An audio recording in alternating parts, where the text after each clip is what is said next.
Richard Herrera, Metro's Emergency Management Officer. Emergency management really is all about relationship building and how you can work with partners in the region. Depending on whether it's hurricane season or maybe it's coming up on winter preparedness season, I might be going to visit partners.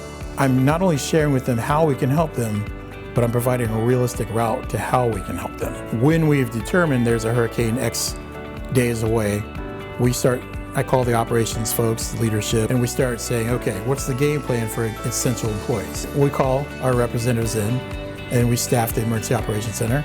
And from there, throughout the entire time, I'm getting calls from agency partners. Could be the City of Houston, could be Parks, could be BARC. During the first winter storm in 2021, I was up here for 6 days straight, living in my office.